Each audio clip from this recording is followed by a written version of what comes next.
And I remember thinking, Hulk Hogan was always my friend, and was always a fan of my work. He told me his dad was the biggest Heart Foundation fan, and that of all people, his dad loved the Heart Foundation. I always thought Hulk was one of my good friends. When I first started wrestling, I worked with Hulk a lot, and I taught him a lot and helped him when he first started. And when he became a big star, I always thought we were pretty good friends.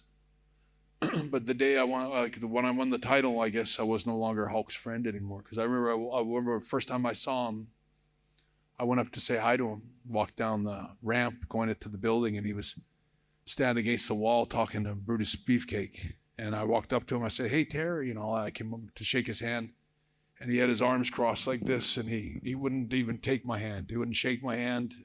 I remember just looking at me and sort of nodding and talking to Beefcake.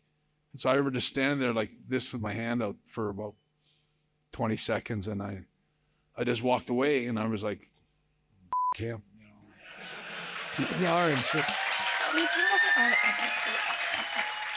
I want to ask you this: why do you think that he did that?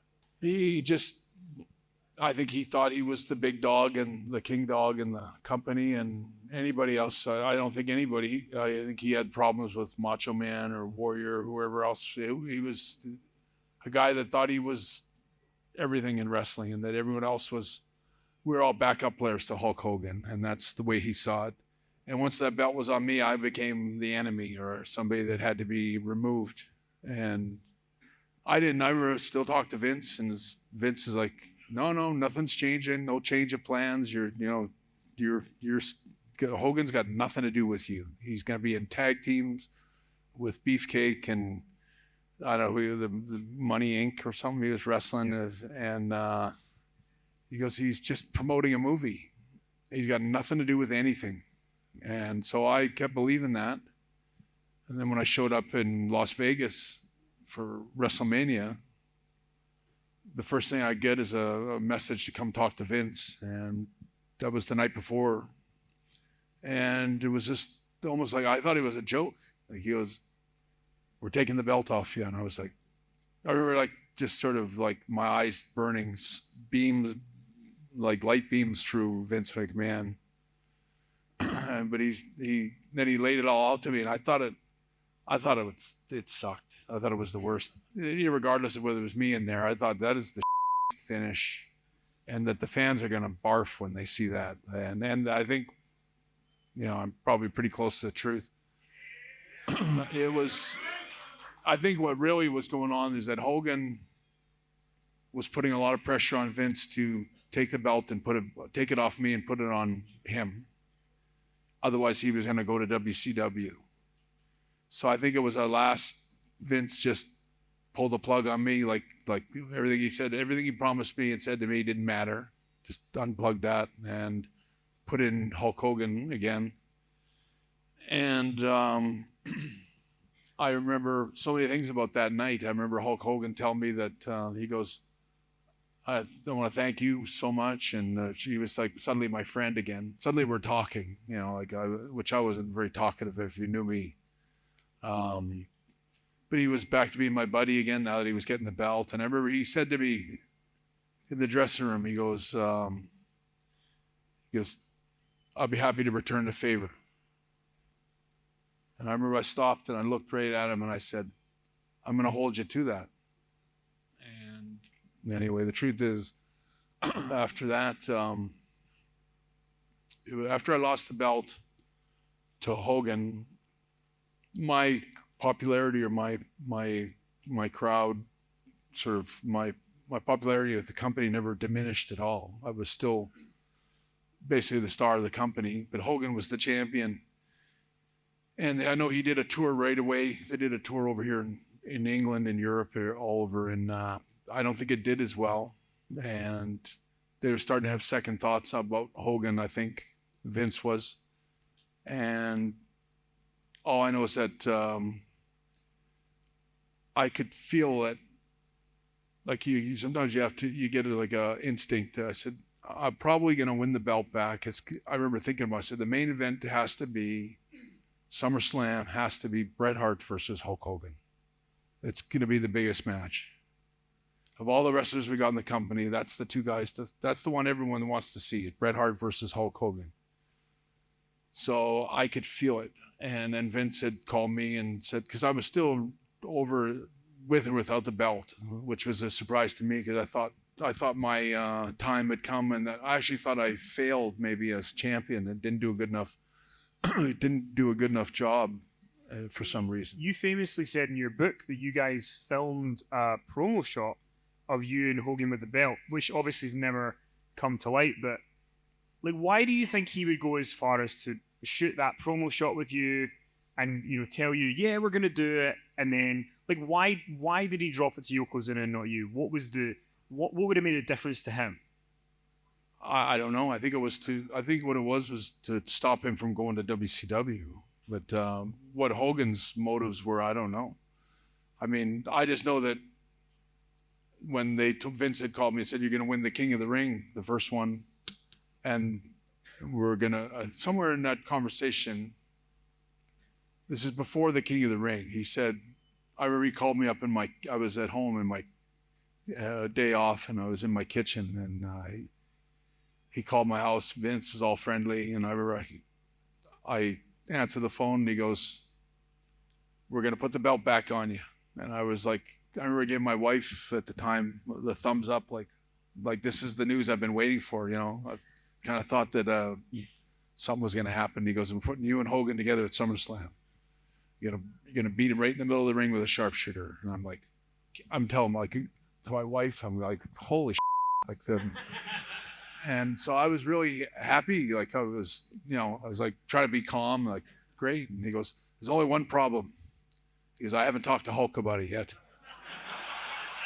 But he goes, shouldn't be any problem, but I'll be talking to him in the next day or so. And so don't say anything, keep it under your hat kind of thing. And so I hang up the phone. This is about 4 days before the King of the Ring.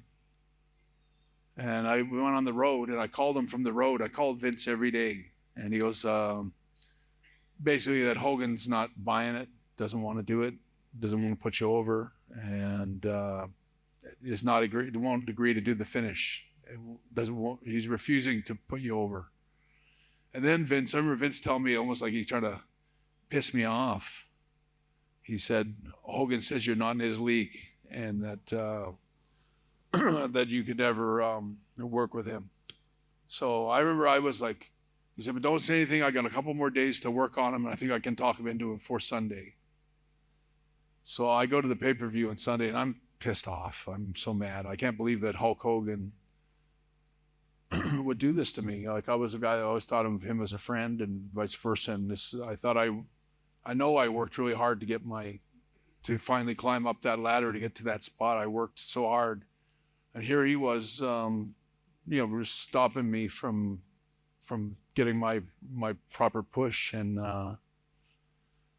anyway, that day in the dressing room in Dayton, where I won the King of the Ring, I remember I got there and they said, basically, it's no change. Hogan refuses to work with you. Says you're not in his league, and so we're putting you with Jerry Lawler at King of the Ring or SummerSlam. And I was like, what's that supposed to be? Like, there's no money in that match. First of all, when you're a world champion, in those days, I don't know about anymore, but in those days, when you were the champion, you had the belt, you were the highest paid wrestler on the card, period. And so, I mean, I was just starting getting used to some pretty good, serious money that I was making at the time. And it was a big blow for me to have Hulk Hogan refuse. And so when Vince told me that all that night in the dressing room that Hulk didn't want to refuse to put you over, and so we're going to have to change it. We're putting you with Jerry Lawler now. I was so mad. I thought, who is Hulk Hogan to dump my career out the back, just to over my career like it's nothing. And so I remember thinking I should just go in and confront him straight up, face to face. But I thought, well, I better not do it in the first match, because if we get into a fight and he can't wrestle or something, or I beat the crap out of him, or I was mad enough, and I was really, really mad and pretty fired up and ready to do whatever was necessary. But I thought I better not do it before his match because he's got to go in and wrestle. And at the time, I thought it's not Yokozuna's fault. He's going to get the belt. He's going to be the new champion, all because of Hulk refusing to do this for me. Suddenly, he's going to get all the top money. He'll be main event, be the world champion for 6 months till SummerSlam. Anyway, that's all the money that should have gone to me, but it's going to him. So it's not fair for me to, hold that against him or screw up something for him. So my thinking was, don't say anything till after his match. Let him have the match. Let the belt change hands like it's supposed to, and then just go in and let him know what you think of him. And so that's what happened. He had his match. He dropped the belt to Yokozuna, which, if you remember that match with Yokozuna and Hulk Hogan, that might conceivably be the worst finish in all wrestling history. One, that's specifically what they asked for, was 97 Shawn. And the thing is, and so the only part that was ever frustrating was, me having to do a lot of it on my own and sort of it constantly changing, week to week, and of what we, originally had thought it would be. But then other than that, I mean, that's what everybody wanted. And look, I will say this, and it doesn't matter what I say, but you have to understand the wrestling business is always going to that's what we do, make things 10 times bigger. And the great thing about it is when we make it 10 times bigger, you guys make it 20 to 30 times bigger in your own minds, in your own world. And so the thing is, I'm no dummy. I know the past that I created. All I have to do is give you a hint of that, and you think I'm back. You think I'm rough. He's doing it again. And I don't mean it to be mean or cruel. It's just, the human wrestling fan is an easy thing to manipulate. God bless you. You know what I mean? But it's not like, I'm just saying, it's not like I could have done that whole Larry King live thing and nobody in the WWE have okayed that. You know what I mean? Or even the promo that I did after it. You know what I mean? It's not like, because this is no longer 97. This is no longer, a world where it was just owned by one guy and we only had to run it by him. Now it is publicly traded. Now now things do have to get approved. So that's one of those things. That's a world, that all I know is that I learned that that's a world that almost takes care of itself.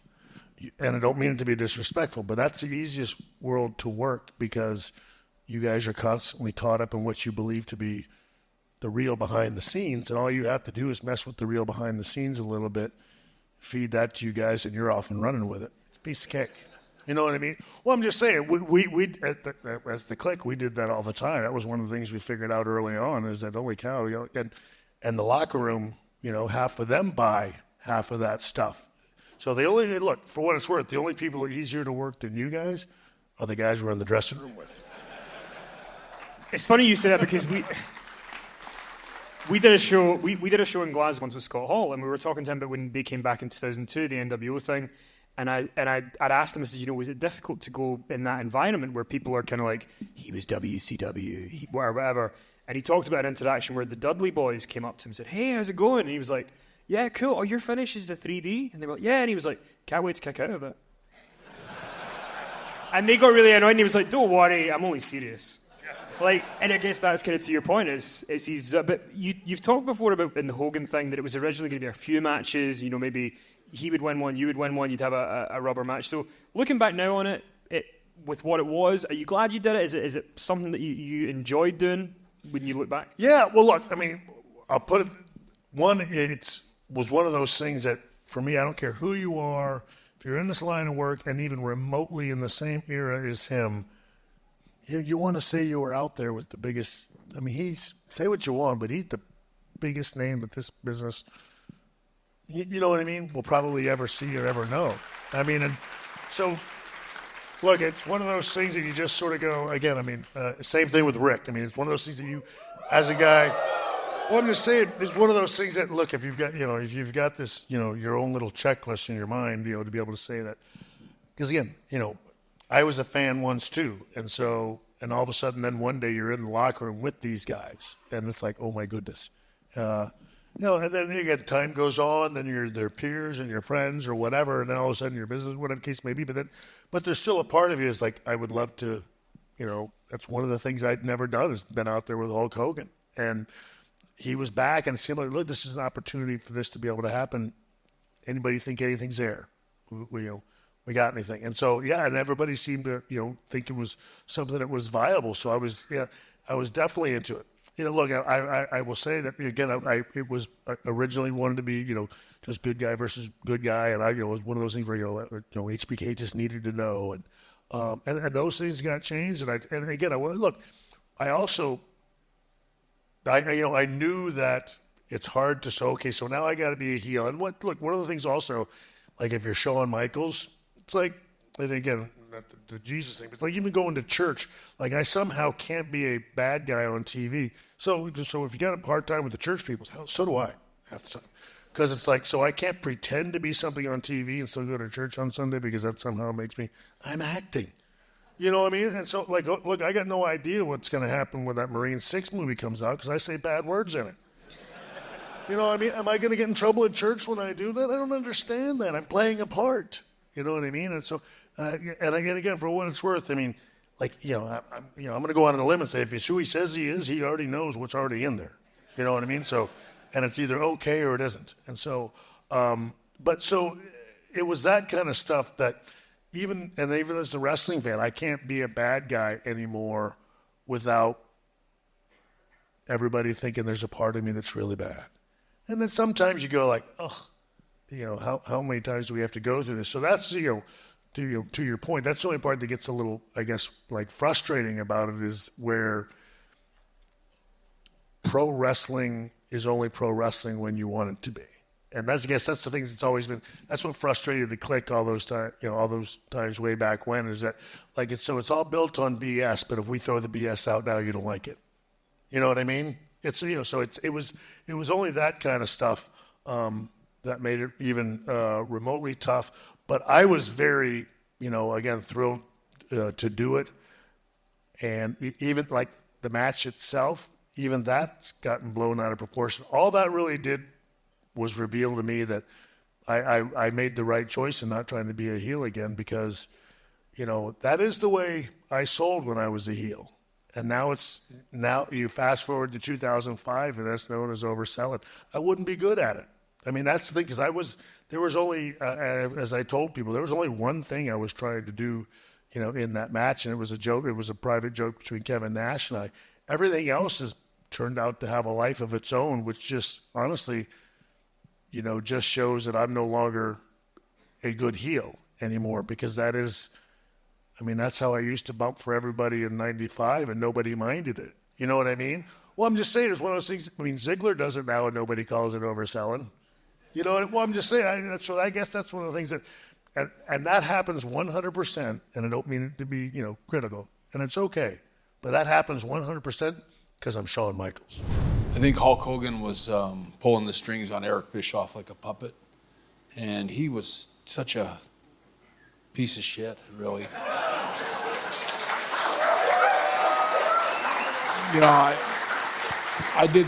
I was always such a Hulk Hogan guy. I was all the years I was in WWE. I would have done anything for Hulk. I was a big supporter of his, and anything I could have done to help him, including work hard on his cards and stuff. I was a very much a company guy. He was always stabbing. What they should have done in WCW is put me with Hulk Hogan right like in the first night I came and done a big pay-per-view. And I don't know. I'm not saying I should have beat him or anything, but we should have started a storyline that would have maybe saved that company. But they were too stupid. It's two different stories, really. Dealing with Hulk Hogan as a person was very easy because he's a nice guy. He's a very generous person. He's easy to deal with. He doesn't put on a show in a negotiation. A lot of times you're negotiating. I've negotiated. Thank you so much. a lot of times you deal with people and they go into a negotiation acting like they have to present themselves in a certain way, and it's not real. Hulk was the opposite. He was very open, very honest. However, he had an attorney by the name of Henry Holmes, who was a animal. He's just an animal. And that part was very, very difficult. That being said, they were very clear right from the very beginning. Here's what this deal has to look like. These are our parameters. And there wasn't a lot of room for negotiation. Fortunately, Ted Turner was very committed. Bill Shaw, who was my boss at the time, who worked for Ted Turner, made sure that I had the resources that I need and as much support as I possibly could get from Turner Broadcasting to make the deal happen. So it was tough because they were tough, but I think the whole process only took about 60 days, which is not a long time for a deal like that. And I mean, what was there a lot of trades that WCW had to make to get him? How important was it for WCW to get that deal? It was critical because, let me back up just a little bit. When I was hired as executive producer, and I think that was about 1993, I was hired in that position because Bill Watts, who had formerly been the executive vice president of WCW, said and did some really stupid things that provided a lot of embarrassment for Turner Broadcasting. He made some very stupid racial comments very publicly, and all of that got back to Ted Turner and to a gentleman by the name of Hank Aaron. And if you don't know who Hank Aaron is in the United States, Hank Aaron is a Major League Baseball legend. And Hank Aaron had an office right down the hall from Ted Turner. So when the comments that Bill Watts made very publicly, and they were very racial and very tasteless, made their way back to Ted Turner, Bill Watts got fired. Ted Turner himself was very embarrassed. The company was embarrassed. And Ted appointed Bill Shaw. I know this is complicated and maybe boring, but I want to give you the background. Bill Shaw was the vice president of human resources at the time. So Ted said to Bill Shaw, Bill, I want you to fire Bill Watts, take over WCW, and we're either going to make this thing work, it's either going to turn a profit, or we're going to pull the plug. That was important because up until that point, the only reason that WCW existed was because Ted Turner really believed in WCW.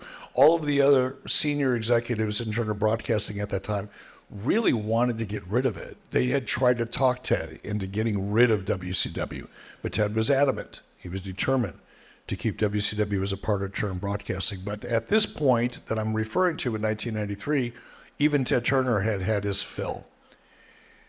So the challenge was to turn WCW around as quickly and professionally as possible with the least amount of embarrassment. So Bill Shaw came down to the WCW offices one day and he just basically read us the riot act. Now, Bill was a very nice Southern gentleman, but he made it very clear that WCW was either going to turn around and turn a profit very soon or Ted was going to pull the plug. Okay. So I ended up getting the job. I was promoted once or twice along the way.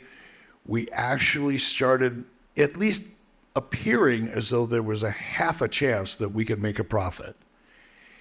And I went to Bill Shaw one day and said, what if we could bring Hulk Hogan in? Because that would be the one, like the big domino, that if we could get that domino, there would be other dominoes that would fall along the way. And Bill was very supportive of it. He went to Ted Turner, got Ted Turner's support, and bringing Hulk in was really the thing that there was it was like a chain of events that happened after Hulk Hogan. First, Hulk Hogan came, back it up even further. I started producing television shows at the Disney MGM studios, which to the wrestling fans, it didn't matter. In fact, a lot of them really didn't like the idea because it was Disney MGM or wrestling, that doesn't fit. But from a business perspective and from a financial perspective, it made a lot of sense. So we started doing things that made sense business-wise so that when the opportunity for Hulk Hogan became real, Ted had a lot more confidence in WCW than he had a year earlier and was willing to make it happen. And once Hulk came in, guess who followed in his footsteps? Ooh, yeah, snap into a little Randy Savage, brother. You're probably not familiar with the Slim Jim commercials, but Randy Savage was a spokesperson for Slim Jim for a long time. Randy Savage came in, and by the way, Slim Jim came in right behind him. Randy Savage's contract was $750,000 a year. That's what I signed Randy for. The Slim Jim sponsorship was $750,000 a year. I got Randy for free, and I got a deal on Slim Jims. And when you bring Hulk in, his first programs with Ric Flair, you guys do pay-per-views together. Were the results in WCW instant? Were you seeing results financially and all that straight away when you That's got? a really, really good question. Really good question. There was a lot of curiosity. There was a lot of buzz. There was a lot of awareness amongst wrestling fans that Hulk Hogan was coming in and he was going to be working with Ric Flair. So the first pay-per-view did really well. But interestingly enough, television ratings didn't move a whole lot. There were two classifications of wrestling fans. There were the former or current WWE fans, and there were current WCW fans. And the WCW fan base was much, much smaller than the WWE fan base. So when Hulk Hogan first came in, a lot of that WWE fan base that never really watched WCW, because at the time it was considered to be kind of Southern wrestling, kind of small regional country boy wrestling, whereas the WWE was perceived to be a big international brand. But a lot of that WWE audience came to sample us. They wanted to see Hulk Hogan at WCW. Wow, that's weird. Let's go check it out. And they did. But once the newness of it wore off, we started seeing the television audience kind of go back down to where it was. The big difference was on the business to business side, meaning advertisers, potential sponsors, the pay-per-view partnerships we had. Why is that important? For example, when we do a pay-per-view prior to Hulk Hogan, it was a 60-40. So if we sold the pay-per-view for $30, the pay-per-view company would get 60% of that, we would get 40%. Once Hulk Hogan came on board, I was able to flip that. Now we're getting 60% and they're getting 40%. So right off the bat, we're making a greater profit margin on our pay-per-views just because we have Hulk Hogan. Now at that point in time, we're probably making around $2 million a pay-per-view. Well, that's $200,000 a pay-per-view that we got to raise. So that's where Hulk started paying off big dividends very quickly, was on the business-to-business side. When Hulk came in, followed people like Hacksaw Jim Duggan, Honky Tonk Man, the Nasty Boys, all people who had been in WWF, had been there for a while. I'm guessing that was maybe part of the deal, and that to get Hulk, you kind of have to have some people that he feels comfortable with. What was that like? The only person that was part of the deal contractually was Jimmy Hart. Jimmy Hart was the only person that you mentioned, and there were more than you mentioned, that was actually part of the contract. Jimmy had his own contract, and it was referenced in Hulk's contract. The rest of it kind of happened organically, and I'm not going to sugarcoat it. Hulk had a lot of influence, right? And part of the position that I was in, as anybody that's ever managed talent will be able to tell you, no matter how much they dislike the fact that they have to admit it, but when you've got a key piece of talent like a Hulk Hogan, or if it's an actor or an actress or probably a football player here, a rugby player, if you've got a big star, that big star has a certain amount of influence. And Hulk had influence. So a lot of those names I brought in to kind of keep the big star happy, because Hulk felt comfortable with that group of people around him. Hulk is a very unique person. You know, he's a larger than life character. And, you know, if you go back and you look at him, you know, late 70s when he was first breaking in, or early 80s, mid 80s, certainly by the late 80s and early 90s, he was a larger than life character. He was on the cover of Sports Illustrated. He was on, you know, he was the most, other than probably Muhammad Ali at the time, one of the most recognized characters in the world. But it's interesting sometimes how people like that are in some ways insecure, to the extent that they want to be surrounded with people that they're comfortable with, that they know and they can trust. And that's how Hulk was able to influence me to bring in, not all of those names. Some of those names I thought did have their own value. They all had value, some more than others, but like Hacksaw Jim Duggan. Hacksaw was at the end of his career by that point in time. He certainly wasn't at the peak of it, right? But the audio, if you go back and watch some of the shows, if you could find them from 94, 95, when Hacksaw would come out, the crowd reacted. He was almost a nostalgia act at that time, but they really, really loved him. Nasty Boys. I hadn't known the Nasty Boys. I first met them in 1987. Right after I went to work for Vern Gagne. They were working for Vern Gagne at the same time. They were like the first wrestlers I ever hung out with, which probably explains a lot. At least explains my liver and my gray hair. But they were a contribution. The Nasty Boys were very popular in New Japan and worked regularly over in Japan. So that was another thing that made it easy for me to transition into doing business with New Japan. So they had value. Brutus the Barber Beefcake and Honky Tonk Man, not so much. Well, because I was going to ask you, because one of the famous examples is Hacksaw Jim Duggan beat Steve Austin for the US title. And when I was going to ask you about the mid-carders in WCW. How were they feeling? Was there any reaction from them seeing nostalgia acts come in? Did they feel threatened? Because obviously Steve Austin has been quite public about his displeasure at that point with maybe dropping the belt to Hacksaw Jim Duggan. Yeah, I didn't book that. I think Dusty may have been the booker at that time. Could have been Ric Flair. Not really sure. It's hard for me to... It's been a minute. I remember Steve coming up to me one night, and this was before I was the head of creative, or the booker, as it's referred to sometimes. Steve Austin came up to me one time. We were still taping shows at the Center Stage Theater in downtown Atlanta for our WCW Saturday Night Show, which at that time, this is before Nitro. At the time, that was our kind of flagship show. And Steve Austin came up to me, and this was right after Hulk Hogan got there. He said, "Eric, I got this great idea. I'm going to be Hulk Hogan's little brother. We can be a tag team, and then I'll turn on him," or something like that. I went, wow. But I wasn't the head of creative at the time. I said, well, let me pass that on, and we'll see where that goes. Now, I knew in my mind, because one of the things when Hulk Hogan came in, you mentioned Ric Flair, and as I talked about, Hulk was very big on working with people that he trusted. One of the reasons that Ric Flair was so instrumental in allowing us to bring Hulk Hogan in is that Hulk Hogan really trusted Ric Flair inside of the ring. He really knew that once that bell rang, that Ric Flair would do everything in his ability, which was a lot, to make Hulk Hogan look great. Hulk didn't know Steve Austin. There was no way Hulk was going to get into the ring with Steve Austin anytime in the immediate future.